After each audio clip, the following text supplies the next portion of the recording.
Okay, so I'm here with Cory Hendricks. You saw him recently in PFL against Marthin Hamlet. Huge comeback win. Cory, how you doing? I'm doing good. How about yourself? I'm good. Thanks for asking, man. So we saw you a few weeks ago now. How's the body holding up? Any injuries from that fight at all? No, nothing really. Just a couple little things like my shins were sore and just some stuff like that. But I'm doing good. Good. Good to hear. Talk me through that fight, and then I guess we'll come on to the finish in a second. But at first, how much did you know about Marthin Hamlet coming in? And then, Um, I mean, I knew a little bit. Like, obviously, he had a Greco-Roman wrestling background. So I figured he'd have a pretty solid clinch. I had watched a couple of his more recent fights, so I kind of knew what I was in for. I don't like to go in blind. I like to have an idea of what they're going to do. Um, so yeah, I kind of knew what to expect, and it kind of went. Well, I won't say the whole fight went how I expected, but like the things I saw out of him in the fight were what I expected to yeah, see out of him. It wasn't like anything shocking or mind blowing or just way out of left field or anything like that. I guess the benefit of the PFL format where you're fighting in close proximity is that you've got a very recent fight to look at, right? Yeah, yeah. I mean, well, that is the benefit. Although I didn't really actually get to see a whole lot of his fight with Dan Spawn because I mean, the fight went into the second round, a couple minutes into the second Yeah. round, I think, but there really wasn't a lot of action. It was pretty much first round was just like a takedown, like 30 seconds in or something, and then pretty uneventful on the ground. And then second round, same thing, like instant takedown, and then pretty uneventful until he got the arm triangle. Talk to me about the quarantine situation you had in Atlantic City and the bubble they had set up because it looks like they were looking after you guys quite well. Yeah, I mean, we had to come out. So I went out for both bubbles, even though I only fought in the second one. I went out for the first one to corner my teammate Tom, and that one was 17 days quarantine leading up to the fight. And then for my fight, it was 12-day quarantine leading up to the fight, which was, I mean, 17 days is quite a while Yeah. to spend in a hotel like that. And it's not like we can just go anywhere. We're stuck in our hotel room and then the one floor where they had some gyms set up, some mats down and everything that we could work out in. And then there's like a little area on the balcony we could go out on, but that's it. So it little monotonous, Yeah. I brought some stuff to like, keep myself busy and try and stay productive. I brought a bunch of books and I brought some video games to play.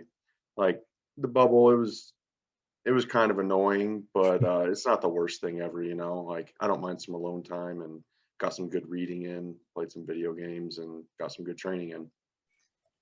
Of course, the benefit of having this layoff now is that by the time you come to fight next, chances are we won't even have to worry about that, right? Yeah, there's no, I mean, when we for the fights in Florida, I believe they're doing a 4 day. I don't even know if it's a quarantine, but it's just get out 4 days ahead of time, which is pretty standard.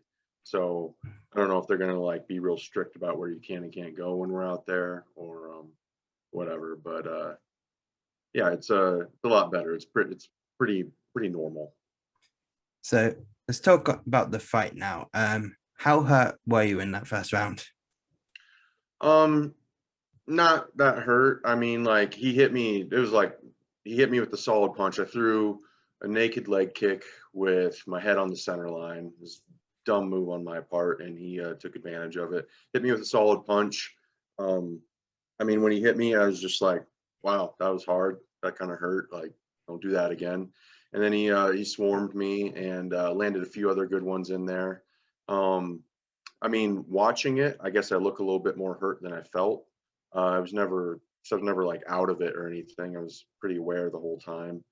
But when you get hit, like it kind of just kind of pauses you or delays things, because you're trying to do something, but then all of a sudden you get hit, so it interrupts what you're doing, and you kind of have to recalibrate and like readjust into what you're going to do again. And then I got hit again, so it just kind of like kept delaying me, and that helped him land some more shots in there. So I mean, never like out of it, but I guess I can't really say I wasn't hurt. Like he was swarming me, but I was never just like panicking and like, oh, I'm about to get finished or anything. It was just, oh, I need to, stop this swarm and just kind of like calm things down and then, start to work back up and work my way back into the fight.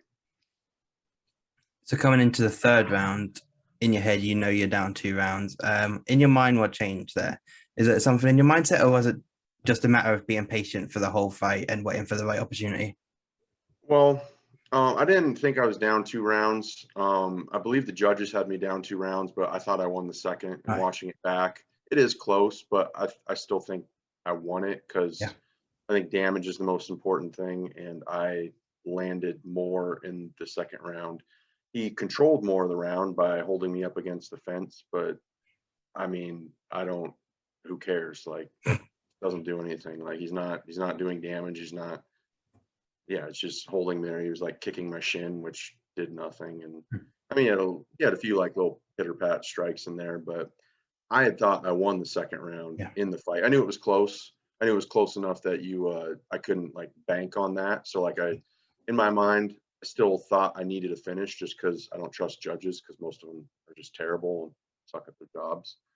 Uh, but going into third, I was like, yeah, I probably need a finish, like just to guarantee the win. And I'm still trying to get into the playoffs at that point. So, I need a finish if I want any chance of getting into the playoffs. So, yeah, in my mind, I'm like, I need a finish. I also knew that he was pretty tired, so I thought I'd be able to get a finish. And, I mean, it's not like I wasn't tired too. We'd already been fighting for 10 minutes, but Yeah. I thought I was much fresher than he was, and I thought I'd have a good opportunity to finish him in that third round.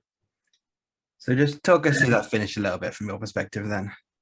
Yeah, so I think it was like halfway through the third round, like he had been pinning me up against the fence and had been fairly uneventful um, until halfway through when the ref finally like separated us. And like when the ref separated us, I could definitely tell he was tired. He took a long time to like reset and get ready to fight again.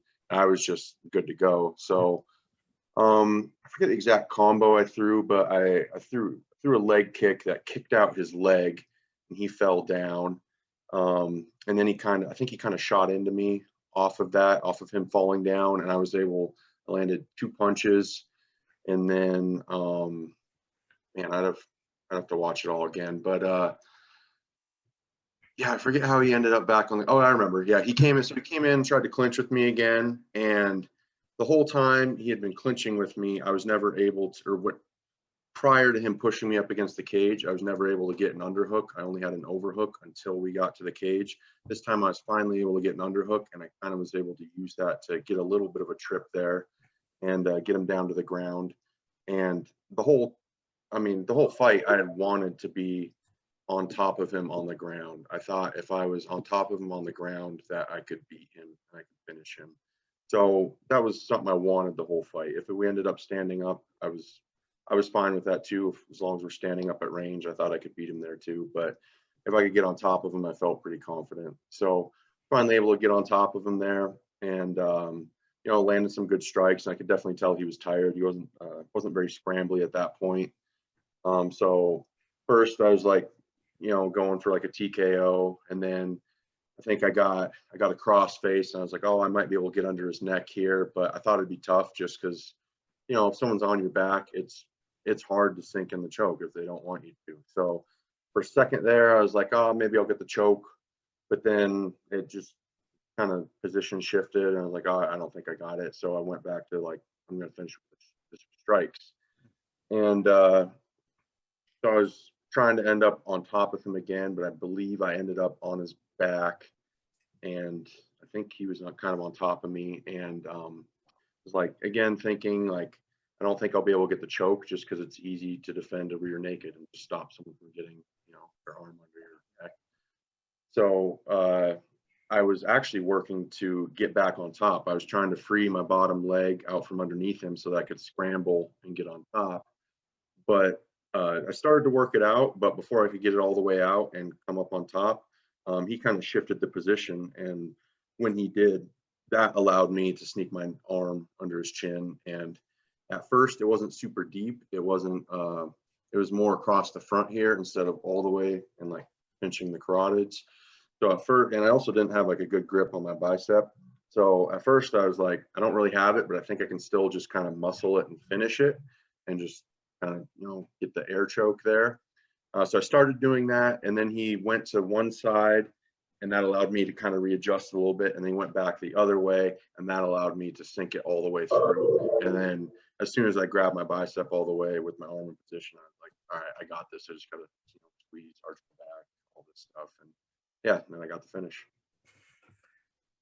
Obviously, after the finish, straight away, we saw the celebrations of Tom, as you mentioned earlier, Filthy Tom Lawlor.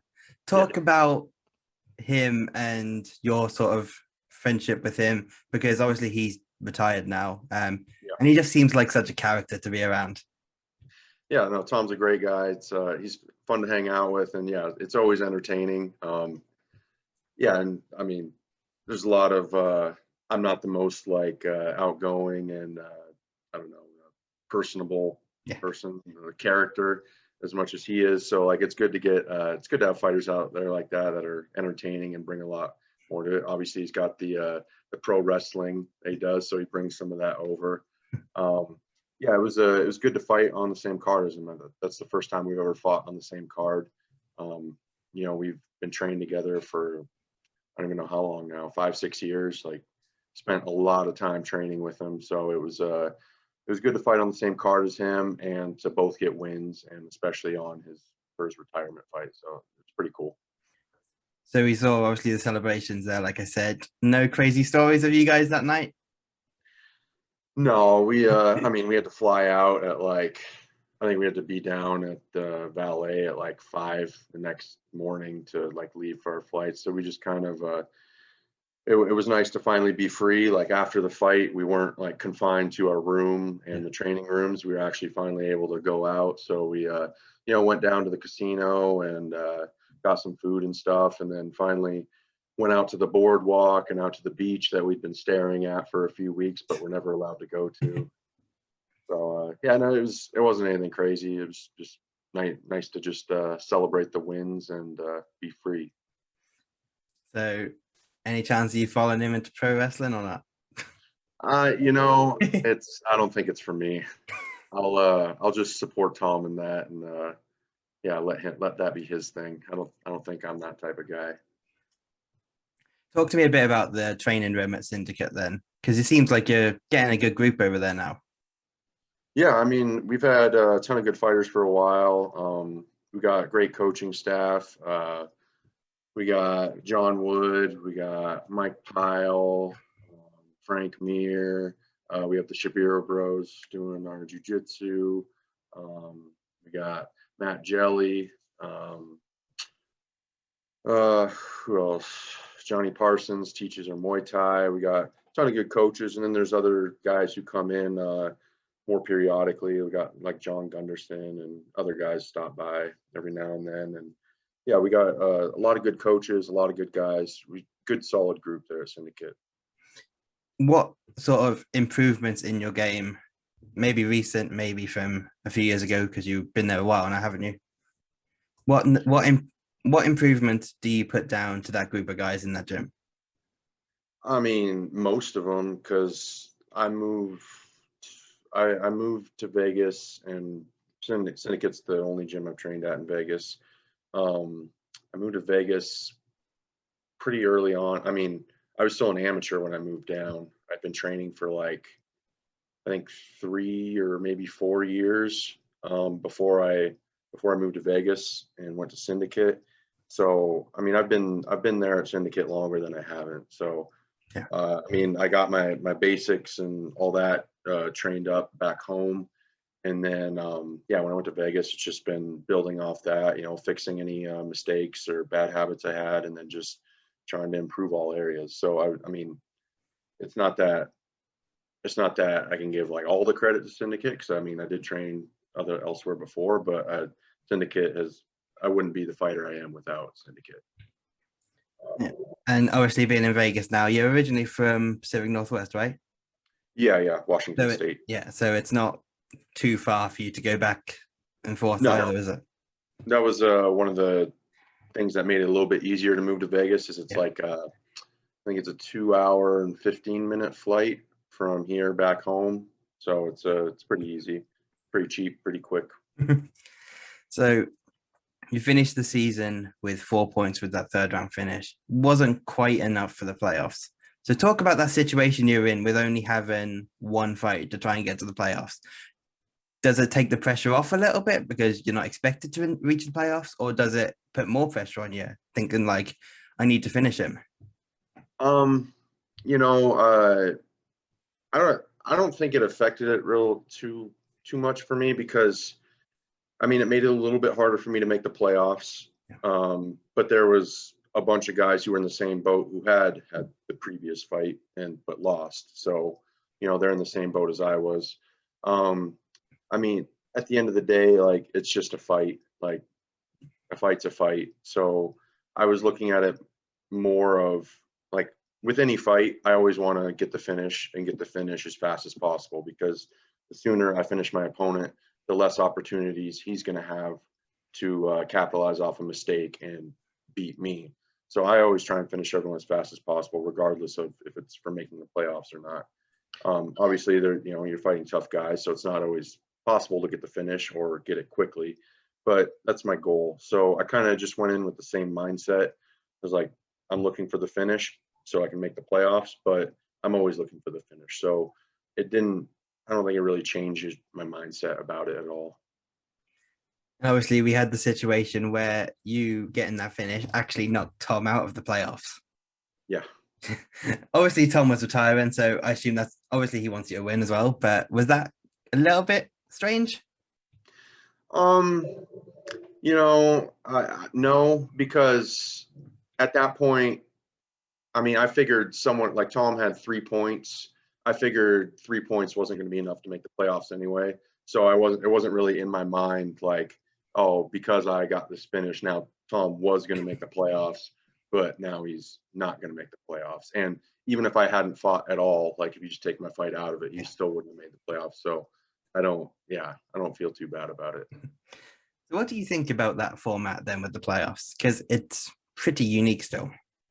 Yeah, I like it. I like I like that it's unique and a little bit different, and also that it gives the fighters a little bit more control over their own destiny. Mm. At the end of the day, because at the end of the day, all I can really do is win my fights, and in other organizations, sometimes that's not enough. Sometimes they another guy's more popular or more controversial or something, so he might get an opportunity that maybe I deserve more from a fighting standpoint, but because it's a business and that guy will make more money for them, they might go with him instead. But in the PFL, I like it because it just puts a little bit more of the power into the fighters' hands, and, a little bit more control of their own destinies, and also just I think it makes it a little bit more entertaining. It gives you more storylines throughout the season each year. And it's just different. I like I like watching organizations that do things just a little bit differently, just for variety's sake, really. Like, if everything's just the same as the UFC, like I mean, it's still entertaining because it's fighting, but it can get a little bit boring. Like I like when organizations just try different things. So tournaments in the regular season, it is difficult to pull off. There's a lot of factors, a lot of injuries and things like that, but overall, I love it. I find looking from the outside that it's like sort of easier to understand. So like you've got these guys, only 10 guys in each weight class, so it doesn't get too crowded. Hmm. These guys are going to fight twice in most cases. And then you're going to get to the playoffs and he's going to fight this guy. And just as a fan, it's just really easy to understand. And I like that about it. Yeah, I think it makes it a little bit more relatable for people who aren't familiar with combat sports, because like you look at other organizations like, oh, this guy gets a title shot versus this guy, and Yeah. one of them might be ranked like 7 or something, and like from the outside looking in, you're like, why would you have the number Yeah. 7 ranked guy fight the number 1 ranked guy? Why not have the number 2 ranked guy fight him? So I think it benefits fans who aren't familiar with just the way combat sports work, just because it's a more familiar setup. It's more like traditional sports. Yeah, I feel like I could show PFL to a friend who's not a combat sports fan, and they would understand it a lot quicker than they would Yeah, say the UFC. yeah, I Um, agree. Obviously, it's a different sort of tournament format, but did your time on the Ultimate Fighter kind of help you prepare for this anyway? Um, I mean, the Ultimate Fighter, it was a great experience, and it was good just to, kind of have like that unique experience where you're kind of taken out of your element and kind of, yeah, just thrown into just some completely weird situation where you really don't know what Yeah. to expect or what's going on. So, um, I guess, yeah, I mean, it couldn't have hurt, had to help a little bit. And what, also too, I don't think this ever really affected me personally, but I mean, some guys might struggle fighting without fans there. Yeah. Some guys feed off the energy of the crowd, or they need that, or something, or it's just weird when it's silent and you can hear everything. My first experience with that, with fighting without a crowd, was on the Ultimate Fighter. So um, ultimately, I don't think it's really that big of a deal, but it couldn't have hurt. It had to have helped a little bit somehow. Obviously, we now see the Ultimate Fighters back. Talk to me about your experience on that show just quickly. Did you enjoy that experience? Yeah, I did. Well, I did and I didn't. I got a neck injury on it, Yeah. and so I was in the most pain I've experienced in my entire life, and it was pretty miserable. I couldn't stand up for more than 5 minutes at a time, so that was pretty rough. But if I just ignore the pain aspect of it, it was a great time. All your needs are provided for. All you have to do is train. Everyone in the house was cool. We all got along, so we just had fun. Real unique experience. Yeah. I'm never going to experience something like that again. Um, so yeah, overall, I loved it. There was a significant amount of pain involved, Yeah. but other than that, it was a great time. Who were some of your closest friends in the house then? Well, I had two teammates actually from Syndicate Right. there with me. So I had Cleo Roundtree and Jamie Oh, Moyle. So I would say them, but you know, um, I felt like I was friends with all of them, like even the guys on the other team. Like everyone was cool, everyone got along. Um, yeah, they were all just fun people to be around, people who I would hang out with even outside of the show and everything. obviously, and it slipped my mind. You just mentioned Khalil there. You fought him, didn't you? Yes, And then, yes. obviously, when you were eliminated, he ended up taking your spot because obviously you'd beaten him. Was that a bit strange seeing him go all the way to the final, given you'd beaten him? Um, I never really thought about it, but I guess it is kind of similar to how my current situation. I beat Hamlet, but he's going on to the Yeah, yeah, playoffs. Um, it wasn't. I didn't really feel weird about it at the time because I mean I was just unable to continue. Like I was yeah. not in shape to fight. Like I had atrophy in my left arm. Like I couldn't do a push up. I just couldn't really use my left arm, man. I was just in a significant amount of pain. So, I mean, I wasn't going to be able to fight. And so I was glad Khalil was the one who took my place. Like Yeah. if I'm not going to go on and win it, I want my teammate, not teammate on the show, but teammate in real life at Syndicate. I want him to go on and win it. So looking forward a bit now. You obviously haven't made the playoffs, like we said, but you did finish fifth. The prelim cards haven't been announced for the cards with the playoffs. Is the plan to be on one of those, or is the plan just to stay ready and in case one of the top four has to pull out, you'll be ready to jump in? Well, yeah, so I am fifth, so I am the alternate, and if anyone does fall out with the playoffs for whatever reason, I'm just jumping in and replacing them.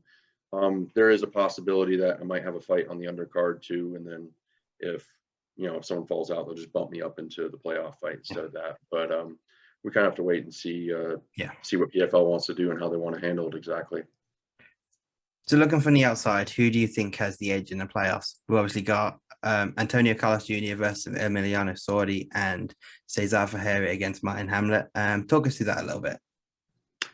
Um, Man, I don't know. It's I could see some of these fights going a lot of different ways. Let me see, Sorty and Shoeface. That'll be interesting. Like Sorty's definitely better standing up, and Shoeface definitely better on the ground. So, yeah, it'll be interesting. I think Carlos can get it to the ground, I would think he would have a solid chance of submitting Sorty, but Sorty's tough.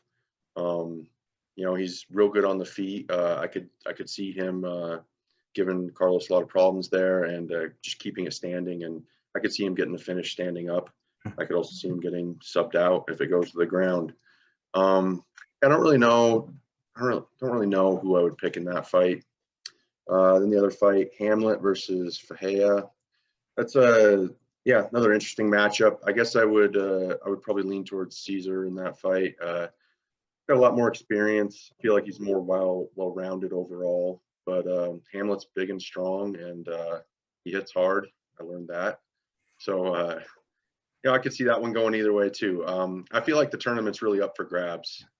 So, which is something that makes it exciting, and all the more reason that I want to jump in there. I don't hope any of them gets hurt or anything, but I'm not wishing that any of those guys gets hurt or anything like that. But I do hope that something happens where I'm able to step in and give it a go. I feel like it's a good opportunity, and I'm more than capable of beating any of those guys and winning that tournament. So, at the end of the season, there is usually quite a big layoff between the end of the season and the start of the next season. How do you plan on ensuring that you make some improvements for next season while also not using the extra time off to kind of get any bad habits or something like that? I mean, I just stay in the gym and stay training. Like, don't get me wrong, like after my fights, I'll take a short amount of time off just to rest and let the body recover. But I'm always staying active, always in the gym, and just always trying to get better. You're in your fight camps. It's not like you can't improve and like add new skills and stuff like that, but that's not your main focus. You know, you have to focus on preparing for this specific fight and getting in shape and making weight. So the time in between fights is where you can really just just focus on whatever it is you feel you need to improve on and just work on that, and not have to, you can shift a bit more of your like conditioning time over to, skill training. So time off. I want to stay active if I can, like just because, consistency and, getting experience, like it's a great way to make you a better fighter. But you also do need a little bit of time off here and there to, work on skills and just, kind of take a couple deep breaths and not have to stress about the next fight and just focus on improving whatever areas you need to improve. Have you noticed a bit more attention on PFL this season? Obviously, part of that is due to the pandemic and the fact that for a while there wasn't as much sports going on. Not while the PFL was running, obviously, and also Clarissa Shields, and not just that, but she's in the same weight class as Kayla Harrison. Have you noticed a bit of a boost in the PFL because of that? Yeah, I think so. I mean, I think the biggest thing for him was getting the ESPN deal. Yeah. Like getting on ESPN is huge. That was like the best thing they could have done. And yeah, just now that they've been around for a little bit longer. I mean, they've been around for a while as WSOF, but only for a few years as PFL and with the playoff format. I think more and more people are starting to pay attention and just kind of get sucked in by the idea of doing something different. And then also PFL has been picking up more and more quality fighters as the years go on. Like there's a lot of tough fighters in PFL, a lot of, good world-class guys, and they're putting on great fights. So yeah, I'd say the attention's picked up a little bit. What do you think when you see guys like Pettis coming in with big names, but then not having the success? I think it might surprise a lot of people because I think to the casual fan or people who don't like really follow fighting, they just follow the UFC. They are under the impression that if you aren't in the UFC, you aren't a good fighter. But time and time again, it's been shown that that's just not the case. Like the UFC is the best at marketing their fighters as being the best and all that, and they're definitely the biggest promotion out there. And they do have a majority of the best fighters in the world. But we've seen it a number of times when the UFC acquired different organizations, like when they got the WEC and brought those guys in, or when they brought a bunch of Pride guys in, or when they absorbed Strike Force. You know, when all these guys, or when they bring these guys in, everyone's just like, oh, you know, they're not UFC level, they're gonna get smashed. But I mean, don't get me wrong, some of them do, but there's always a bunch of really good ones that go on and do really well. Some of them went on to be champions. We have guys from Bellator coming over, like Eddie Alvarez came over, and for the longest time, everyone was like, oh, he's in Bellator, you know, he's fighting weaker opponents, all this, like, he's not going to do anything UFC, became champion. Luke Rockhold came from Strikeforce, became champion. And there's a bunch of others, but also we see guys who are, you know, high level in the UFC, top 10 guys. Now that WME a few years ago bought the UFC, they are letting more and more top level talent go. They didn't used to do that, but now they're more willing to. I think it's more just about making money. But they're letting top guys go, and these top guys, they still do well outside the UFC, but they also lose fights. And to like the hardcore fans, I mean, if they didn't realize it already, that's going to open their eyes to like the fact that there's world-class fighters in tons of different organizations. There's tons of fighters not in UFC that could come in and do great in the UFC and be top 10, be top 5. Some of them even be champions. So yeah, there's a lot of talent out there, and it's not all in the UFC. There's great fighters in a ton of different organizations that are all, well, not all, but like there's a ton of world-class fighters spread amongst the various organizations. It's not like the UFC has a monopoly on everyone who's good at fighting. I like to kind of end with this when I interview fighters. Just 2 or 3 pieces of advice you'd give to someone who sees this. Could be MMA related, could just be general. 2 or 3 pieces of advice just in general or for MMA? Yeah. Man, okay. I think I guess this is something I guess that MMA taught me, but I guess it applies to everything. I would say get good at learning. I think that's one of the best, like, I think learning is a skill, the ability to learn, and I think it's possibly one of the most important skills out there. Yeah, be good at learning. Like sometimes it takes practice. Not everyone's naturally good at it, but the ability to acquire new skills and knowledge and decide what it is you want to be able to do or know, and then go out there and actually learn it, I think is really important. You need to be humble. You need to be willing to learn, and just you need to know how to like kind of break things down to their fundamentals and the simplest form, and kind of build off that. And yeah, start with a good foundation and learn everything up from there.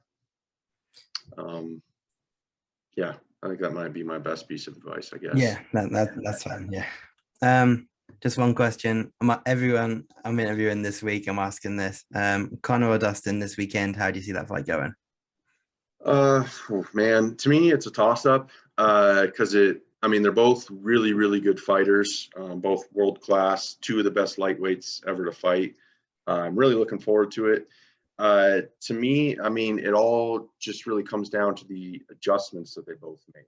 And I'm not really sure, like, we haven't seen them since the last fight, so it's really hard for me to say. And I really don't have a prediction. Like, if you stick a gun to my head and force me to choose, I guess I'm going to go with Poirier, just because I feel like if the fight goes into the later rounds, I'm gonna lean towards him. He's gonna have the better cardio, and I think he's able to just dig deeper too. But yeah, just purely skill wise, like, you know, it's gonna depend on a lot of things. Like, I mean, one of the big ones obviously is like how Conor is gonna handle leg kicks now, calf kicks specifically. But I mean, we don't even know if Dustin's gonna throw many of them. Maybe he's just banking on Conor having a plan for it and focusing a ton of time on it, and then he's not going to throw them. Like, who knows? So to me, it's a toss-up. But if you're making me choose, I'll go with Poirier, because I just see more paths to victory for him than I do for Conor. Awesome. I want to thank you so much for the time today, Cory. Where can people keep up with what you're doing? And if you want, just shout out any sponsors you've got. Yeah. Well, first of all, thanks for having me. I appreciate it. Yeah, you can find me on Instagram and Twitter. I don't really do much on Twitter. It's mostly Instagram, but I'm on both. Cory H MMA, and yeah, come give me a follow. Message me if you want. I try to respond to any messages that I get, even the mean ones, just for fun. But yeah, at Cory H MMA. Do you get many mean messages? You just seem like a nice guy. I try to be a nice guy. No, I don't. I got after the Ultimate Fighter, I got a small handful of them, and then after this last fight in PFL, I got one. Was it And a then I Danish guy? responded to him, and he never said anything back. So, Was it one of Hamlet's fans from Denmark? Then I guess. I mean, I have no idea. Someone who doesn't like me for some reason or another. Maybe a big Hamlet fan, or he lost money. Yeah, or he lost money, or just like maybe I just rub him the wrong way for some reason. I don't know. But yeah, if you got some hate to send my way, let's hear it. Thanks again for the time today, Cory. It's been awesome. Best of luck with hopefully getting a fight later this year. I don't like to wish injury on people, but it'd be great to see you getting in the playoffs. Yeah, exactly. Yeah. All right. Thanks a lot, man. All right. Thanks for having me.